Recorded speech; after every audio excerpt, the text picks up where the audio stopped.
Hello student, welcome back to my channel Aakash lecture. Student, जितने बच्चे class 12th में और हिंदी का पेपर देने वाले हैं तो मेरे प्यारों उनकी वीडियो सबसे ज्यादा इंपॉर्टेंट है। मेरे प्यारों जो रस छंद अलंकार आपके एग्जाम में आएगा ही आएगा, उसको कोई दुनिया की कोई ताकत रोक नहीं सकती है। और मेरे प्यारों जो आपको बता दूं कि रस छंद अलंकार 6 नंबर के लिए आता है, 2 नंबर का आता है आपके लिए रस, 2 नंबर का आता है छंद और 2 नंबर का आता है मेरे प्यारों जो अलंकार।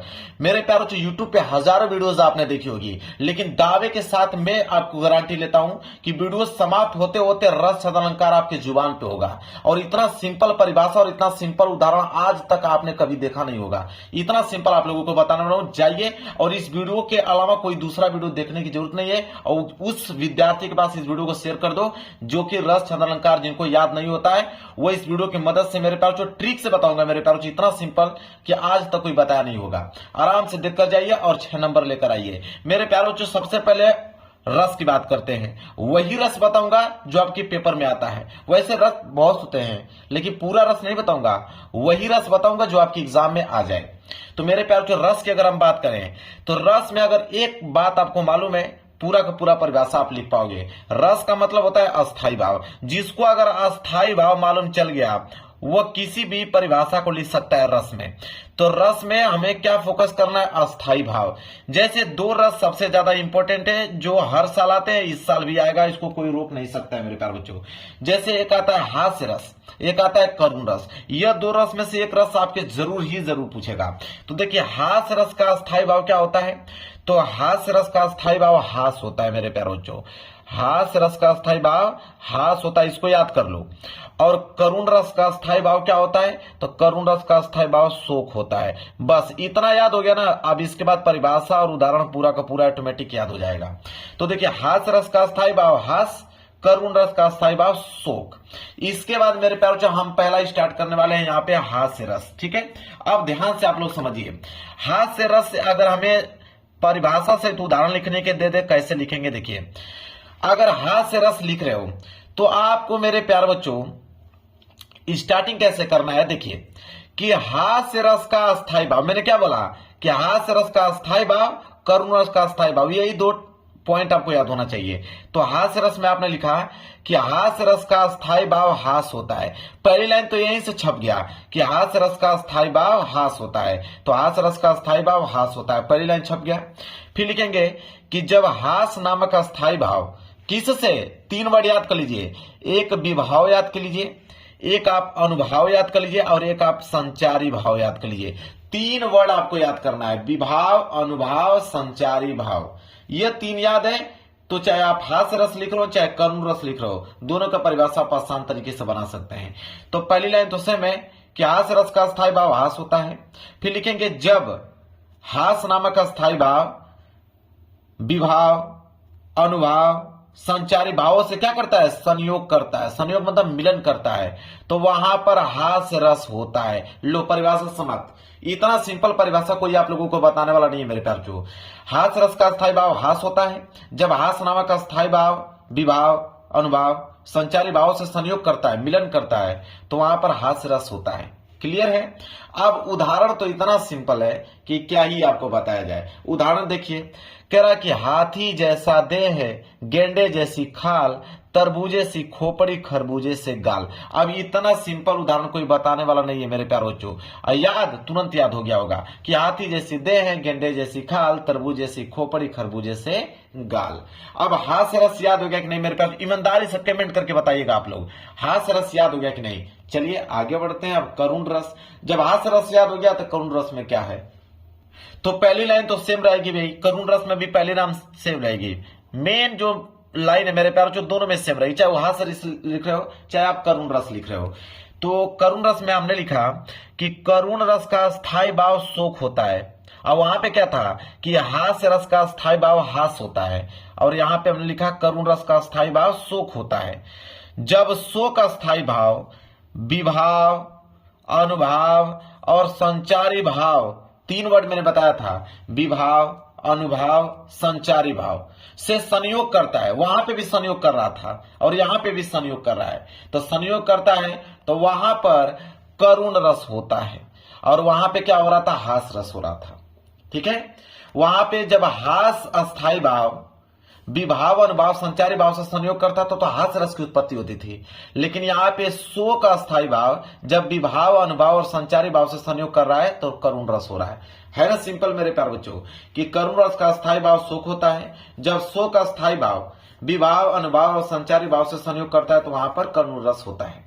और उदाहरण तो इसका और भी सिंपल है कि हे खगमृग हे मधुकर श्रेणी तुम देखी सीता मृग नैनी। अब बताए कितना सिंपल है मेरे प्यारों बच्चों, याद हो गया कि नहीं कि हे खगमृग हे मधुकर श्रेणी तुम देखी सीता मृग नैनी। लो ये भी याद हो गया। तो रस मैंने दोनों बता दिया, हास्य रस करुण रस, इन्हीं दोनों में से एक आएगा मेरे प्यार बच्चों। चलिए अब हम अलंकार की तरफ बढ़ते हैं। अलंकार तो इतना सिंपल बता दूंगा कि आप तुरंत याद हो जाएगा। अनुप्रास अलंकार जो सबसे इंपॉर्टेंट है, हर साल आता है, इस बार भी आएगा, कोई दिक्कत नहीं है। अनुप्रास अलंकार में हम लोग लिखेंगे कि वर्ण बार बार आए। लो भाई इतना सिंपल परिभाषा मैंने लिख दिया कि वर्ण बार बार आए तो वहां अनुप्रास अलंकार होता है। वर्ण बार बार आए तो वहां पे कौन सा अलंकार होता है? अनुप्रास अलंकार होता है। उदाहरण देखिए कितना सिंपल है। तरनी तनुजा तट तमाल तरुवर बहुछाय। अब देखिए ये जो त है वर्ण है, ये भी त वर्ण है, ये भी त वर्ण है, ये भी वर्ण है, ये भी वर्ण है। तो मतलब तरनी तनुजा तट तमाल तरुवर बहुछाय। अब कह रहा वर्ण बार बार आए तो देखिए त इसमें भी है, त इसमें भी है, त इसमें भी है, त इसमें भी, मतलब जो त वर्ण है बार बार आ रहा है। तो वही है कि वर्ण बार बार आए वहां अनुप्रास अलंकार होता है।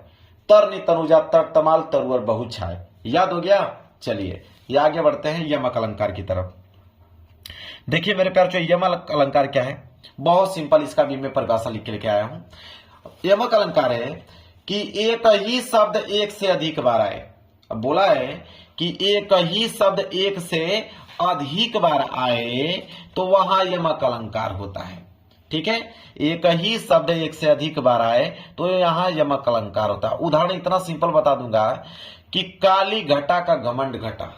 अब देखिए यहां पे घटा आया है और यहां पे भी घटा आया है, लेकिन इस घटा का अर्थ होता है मेरे प्यार बच्चों बादल, इस घटा का अर्थ होता है बादल और इस घटा का अर्थ होता है मेरे प्यार बच्चों घटनाएं।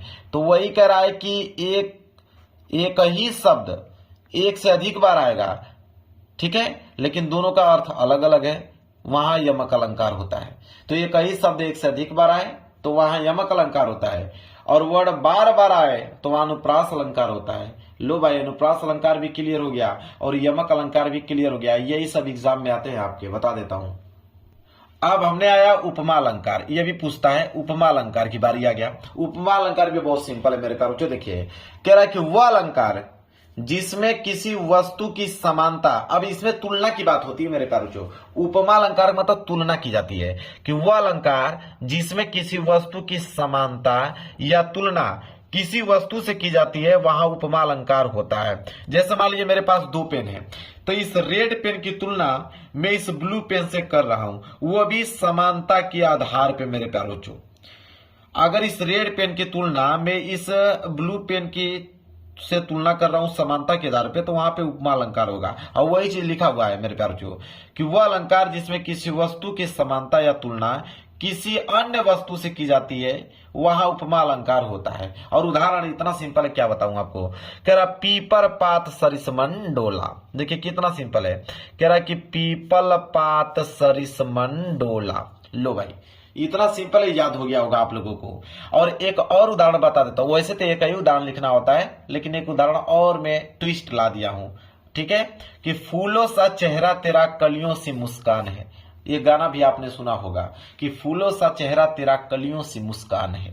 ठीक है, मतलब फूलों की तुलना चेहरे से की जा रही है, कलियों की तुलना मुस्कान से की जा रही है। अब बताइए, वही कह रहा है कि वह अलंकार जिसमें किसी वस्तु की समानता या तुलना किसी अन्य वस्तु से की जाती है वहां पे उपमा अलंकार होता है। क्लियर है, समझ में आ गया।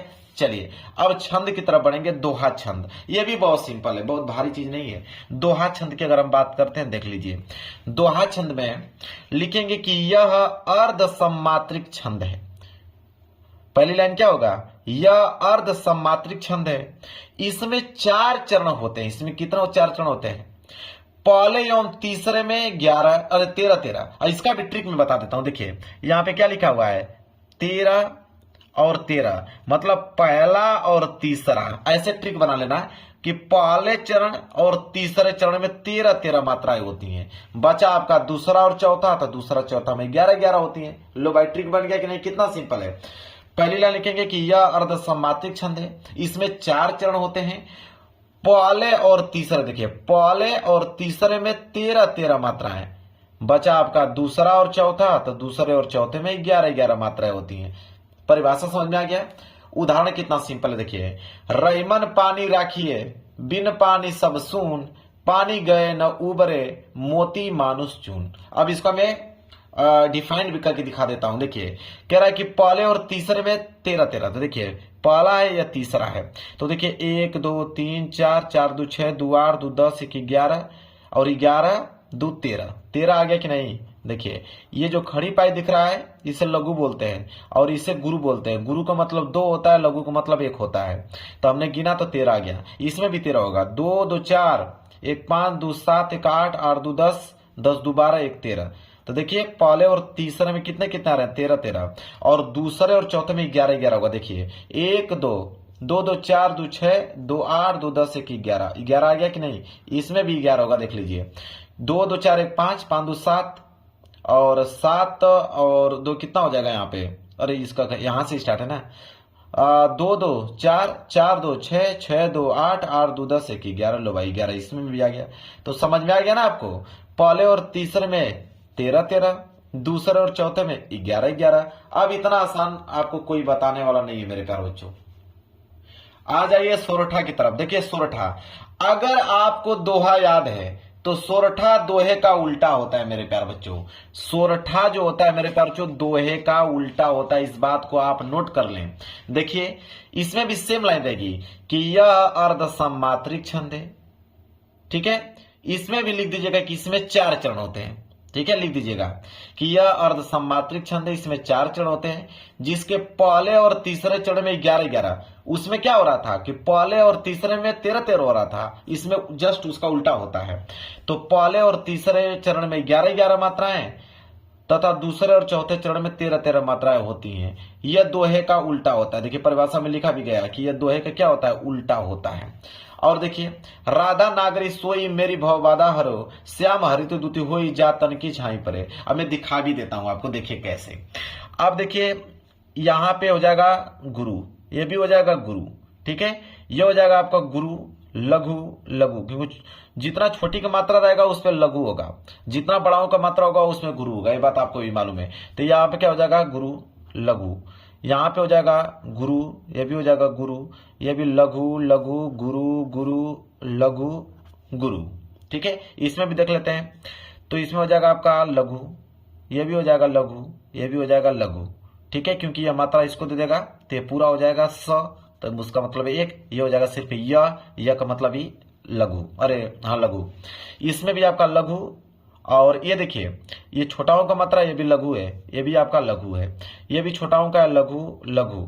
इसमें हो का मात्रा है गुरु लघु, ये हो जाएगा आपका गुरु, ये हो जाएगा लघु लघु, ये हो जाएगा आपका गुरु, ये हो जाएगा गुरु गुरु, ये हो जाएगा लघु गुरु। क्लियर है? आप देख लीजिए, कह रहा है कि पहले और तीसरे में 11। तो 2 2 4 2 6 2 8 2 10 1 11 आ गया। इसमें भी देखिए 3 3 6 6 2 8 2 10 1 11 आ गया। इसमें देखिए 13 होगा। 2 2 4 2 6 2 8 2 10 2 12 1 13 आ गया। इसमें भी देखिए 2 2 4 2 6 2 8 2 10 10 3 13, इसमें भी आ गया। लो समाप्त। रस छंद अलंकार तीनों मैंने समाप्त कर दिया। इतना ही पूछता है मेरे प्यारे बच्चों एग्जाम में, इससे बाहर में नहीं आता है। अब इतना सिंपल उदाहरण कोई बताया होगा पूरे यूट्यूब चैनल बताइएगा, कमेंट कर देना। जाइए पेपर देके आइए हिंदी में और 6 में 6 नंबर लेकर आइए रस छंद अलंकार में। वीडियो पसंद आई हो तो जरूर लाइक कर दीजिएगा, चैनल पर नए हो तो चैनल को जरूर सब्सक्राइब कर लीजिएगा। मिलेंगे प्यार से नेक्स्ट वीडियो में, तब तक के लिए धन्यवाद।